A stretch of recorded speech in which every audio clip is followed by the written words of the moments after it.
Okay, who here tonight in the audience is not from Germany?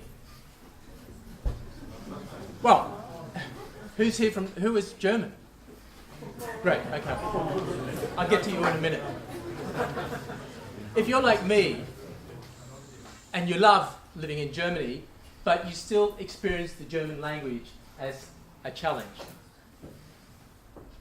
About 4 months before I came to Germany, I started learning German, started with a course. It was a classic course. Chapter 1, numbers. Chapter 2, greetings. About chapter 4 or 5, you get to something cultural. You know, if it was Italian, it might be eating. French might be cooking. In German, it was das Auto. So there was lots of terms and terminology around das Auto, but a central phrase was voll tanken bitte. I was learning German with a friend of mine, and we started playing around with this voll tanken thing. We'd greet each other and say, hey, voll tanken bitte. Or, you know, when things were bad, you know, voll tanken. Things were good, you know, voll tanken, you know. Maybe this evening we could do a big lightning talk, voll tanken, all together. I go 1, 2, 3, voll tanken bitte. Feels good, doesn't it? So when I got to Germany, I was pretty fluent with voll tanken bitte. Imagine my disappointment when I found out all the gas stations were self-service. But I had made the first step on my journey to learn German. Until I came up against a glass wall. Nobody in Germany wanted to speak German with me. Take, for example, recently I sat down in a restaurant, ordered in German. The waiter recognized an accent and jumped back and said, I'm terribly sorry, I didn't realize you were British, which I'm not.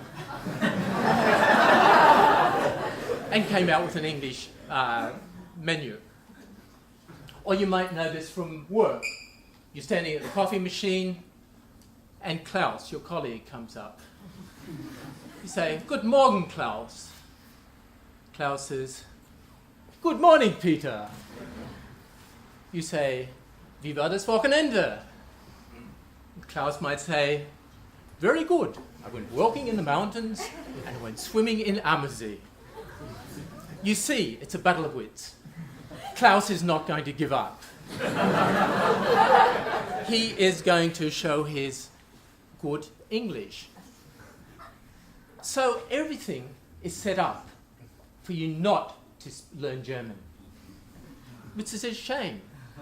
My experience is that Germany is the worst country in the world, and I include Venezuela and Mozambique here, the worst country in the world to learn German.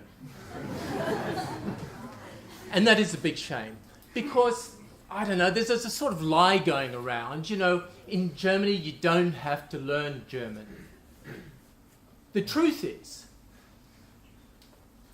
to enjoy German culture, you do have to learn German. So what do? You can ask Klaus to speak German with you. Not a bad idea. He'd probably be delighted.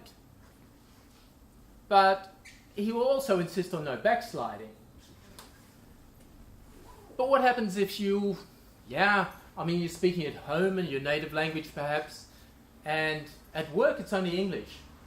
What do? Well, my recommendation would be to get involved. Find a project, a club, or a meetup where only German is spoken. That might be a bit of a high hurdle for a lot of people who are just with A1 or A2. My tip is a project called Das Hallo Project. Don't know if anybody's heard about it. It's been running about 1 year, and it brings seniors together with young foreigners. Only German is spoken, and the seniors are very, very patient. It's a real good, feel-good project. So, where do you want to be in 1 year? How's your vocabulary going to be? Hopefully better than Volltankenbier.